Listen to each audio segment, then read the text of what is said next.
Thanks for joining me today. Quick chat about the atrial fibrillation. Now, I keep getting this atrial fibrillation. Every couple of months, I get a little spasm of it. We're on holiday, we're abroad, we're out the UK, we're in Prague. And this video is just about controlling it yourself when you haven't got a doctor. I've tried a few techniques and it seems to have worked. So when I've got the atrial fibrillation, it lasts for sometimes 8 to 9 hours. We managed to get it under control within about 4 hours. So this is a really good video if you're in the same situation.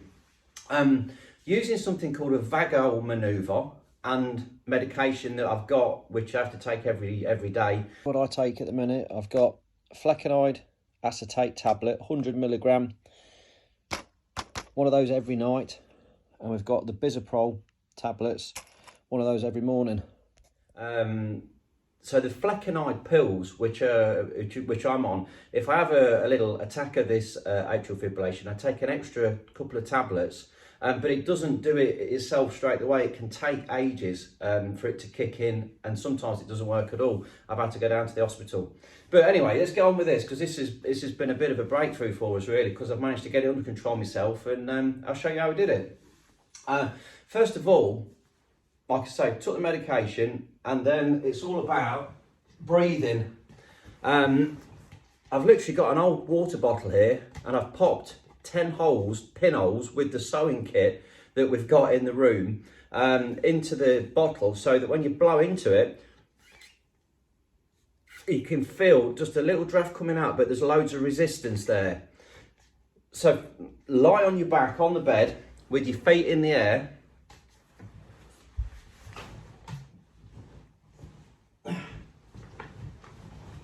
Up against the wall.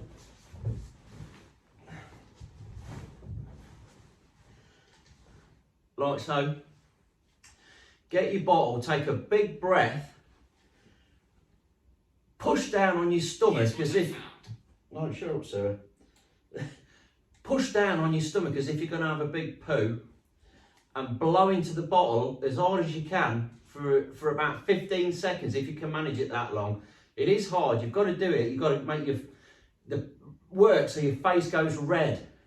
So it's almost like a big breath, push down on your stomach and blow into the bottle.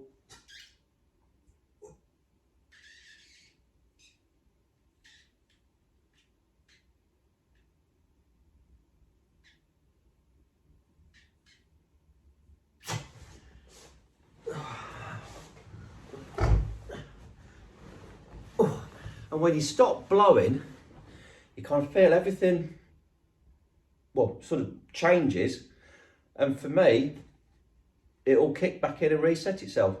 So it's a cracking little thing, a cracking idea when you're not at home, or you could even do it at home. I mean, it's something that I will be trying more often rather than going down the hospital to the A&E. Other things to say is things that can help when it is in atrial fibrillation. The stuff that I've been reading up on.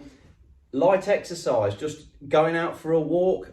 If you've got this symptom, rather than sitting down in your bed thinking, is it going to go away itself, is to go for a walk. It can reset it as well. And also just having a cold shower, that can also do it. So just a few things to try, but yeah, worth knowing.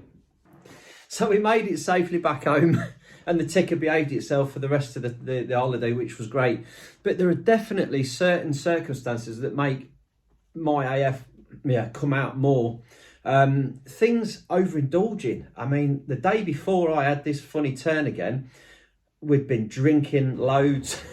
We'd been in a spa, like a hot tub spa, for an hour, and that was baking hot, and that was unlimited beer as well. So I'd only had about 3 pints while I was in there. But also eating, we'd had loads of food on that day.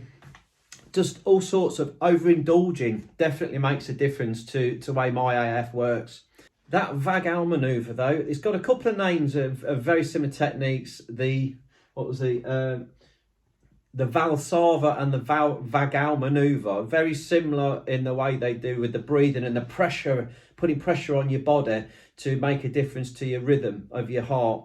We're always trying to get it back into that sinus rhythm from the atrial fibrillation. in the past as well, when I've had this, I've managed to bring it under control twice now without going to the hospital. And like I mentioned in the video, light exercise. So I've taken the extra 2 flecainide tablets, which bring your heart rate down.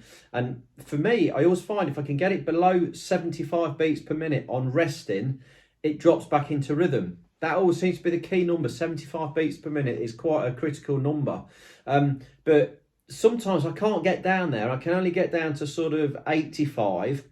If I go for a walk, once I've done the Vagal blowing into the bottle and I've had the extra pills, and I still can't quite get it down that last 10 beats per minute, if I go for a stroll, light exercise generally pops it back in as well. So it's almost like your body rate has gone up, the heart rate for your body is increasing because I'm walking at a gentle pace. It kind of meets the two together and it drops back in again. It's really, really strange how it all does it. But for me, that's the kind of things that I've figured out. And I say I've managed to bring it under control twice myself now without having to go to the hospital. So, yeah, it's good. I definitely think I've got to lose a little bit of the old tubs. I got a bit of paunch at the minute, but I've been overindulging again. It's my own fault, you know, eating too much and not enough exercise. So I've got to crack on. More exercise, better diet. Christmas is over now, so we can sort it out. You know, lay off the beer as much as I can. I think the real game changer for me, though, is the Apple Watch. The heart rate, the ECG on this is just amazing. And it tells me straight away when I'm in atrial fibrillation. It comes up, bing, bing, tells me like, you've got it. I know straight away, even if I heart rate and everything. It just, it's when I was on holiday, when I was there, I was able to check my heart rate, check my ECG, and know exactly what I was doing. When I was having my medication, I could see what was going on, that the heart rate was coming down. And also, when it dropped back into sinus rhythm, I could tell that straight away as well. So it's an unbelievable bit of kit. If you've enjoyed the video, and I've been waffling on a little bit, just drop me a little thumbs up, like and subscribe. I've got loads more stuff coming, back on the usual stuff. Drop me some comments. Always love your comments. If you've got anything to say about this subject, I'd love to know. If you've got any tips and techniques, how you control your AF, let me know, because I'm always wanting to learn about this stuff. So, yeah, if you've enjoyed the video, drop me a little thumbs up, like, subscribe. See you in the next video.